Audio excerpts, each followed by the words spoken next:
Hi everyone, it's me again, Janet, and welcome back to my channel. For today's video, I'm going to share with you how to make your balbacua more delicious. So let's get started!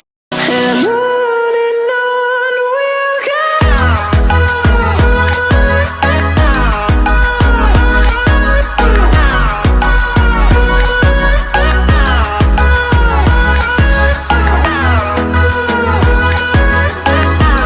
Here are common spices and ingredients.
for this vlog. If you like this recipe, don't forget to like, subscribe, and click the notification bell for more updates of my videos.